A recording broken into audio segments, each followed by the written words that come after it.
Joining me now are the children's author and playwright Michael Morpurgo, who wants to cancel Brexit, and Robert Toombs, a Cambridge historian and pro-Brexit author.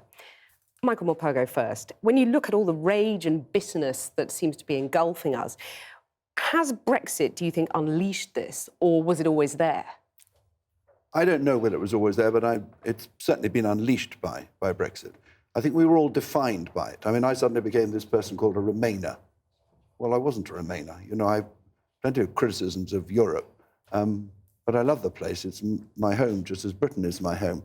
But suddenly, no, I'm this Remainer, and I've got people who are Brexiteers. What an extraordinary word. It's a horrible word. It's an ugly word. The thing isn't ugly itself, but then you find that you are opposed to these people, and therefore you can't have a proper conversation, usually, or a debate. You can have an accusation, and you can have lots of blame, and we end up squabbling. And actually, we end up, supposed to be a divorce, but we end up with two divorces. The divorce of ourselves with each other, which is really what's going on, and is the most painful, and the divorce which we are heading for through the referendum, which is the divorce with Europe. And the trauma of that, I think, is simply not yet recognised. It's having a bad effect. Trauma, acrimony, would you agree with that idea that we're all squabbling and it is traumatic? Yes, we are. Though when we saw your last piece on food banks, food shortages and so on, I couldn't help thinking that this is the story that you'd see in France, in Italy, in Greece, in Spain. And the reasons are essentially the same. The EU doesn't work for ordinary people.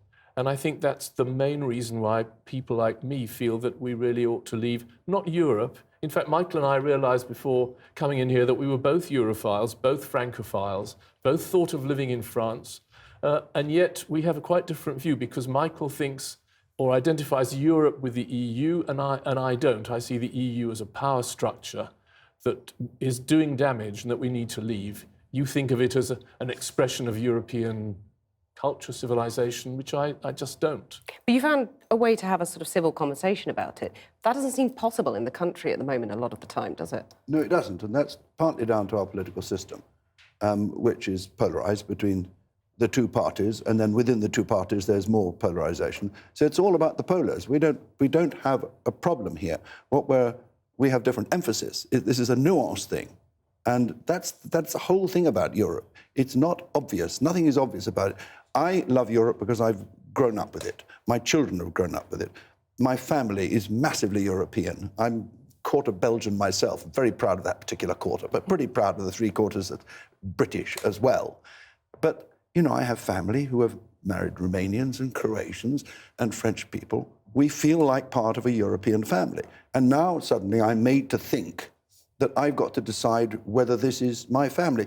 It's what I have assumed was always my family since I was born.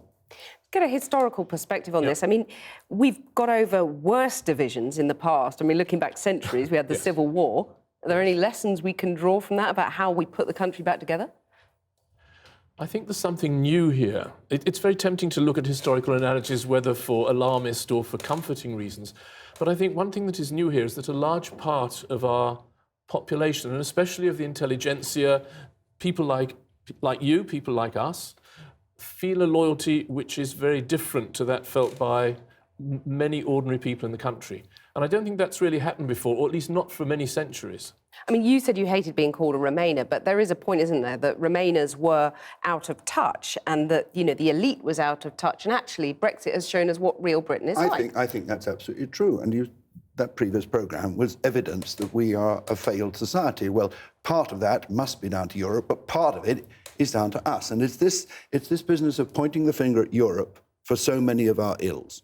We are responsible massively for what we've just seen up in Wakefield. I've just come back from Stoke and walked the streets of Stoke this morning, and I come from Devon, from leafy towns, where there is mostly plenty, though there is rural poverty, and suddenly you're walking through deep urban poverty in the 21st century. It's a disgrace, and people are understandably angry, hurt, alienated, and at a particular moment they were asked a question: do you want to stay with Europe or do you want to leave? Well, they had very good reason for saying we don't want any more of this. That's for sure. What's your response to that? Absolutely right.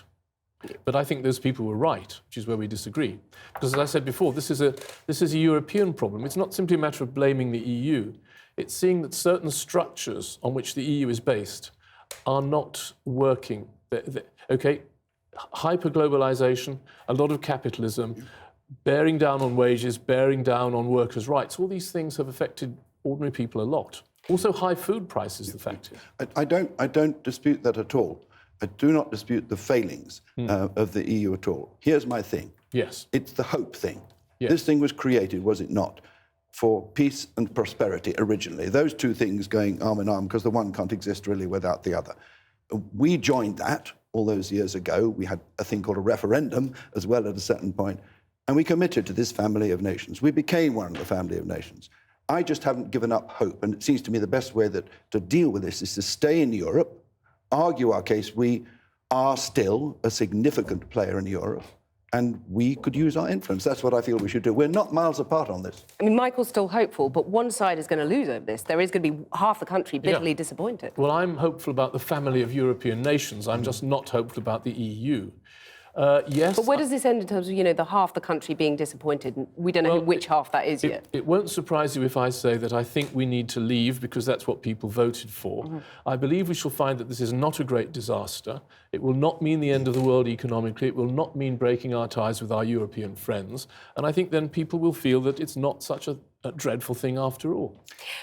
Are you putting all of this in your next book? Is this grist to your creative mill, or...? I've already done that, really, in a book, but it informs this whole debate about... Essentially, this is about... I really do feel this is about kindness. It's about understanding other people's point of view. It's about empathy. And we do this thing every New Year, a cup of kindness, And we don't do that with each other. And if, in fact, so-called Brexiteers and Remainers sat around a table and found, which we have already done, some kind of common way of speaking. Yes, we have different solutions. I'm not going to get angry with Robert. Why should I? This man has a point of view which is just as valid as mine, and I ain't going to fight about it. But I'm British. I want to remain British, but I also want to remain European. We've had a very positive conversation. Thank you both very much, Robert Toombs and Michael Morpurgo. Thank you. John. Possibly the calmest discussion about Brexit yet, since it all began.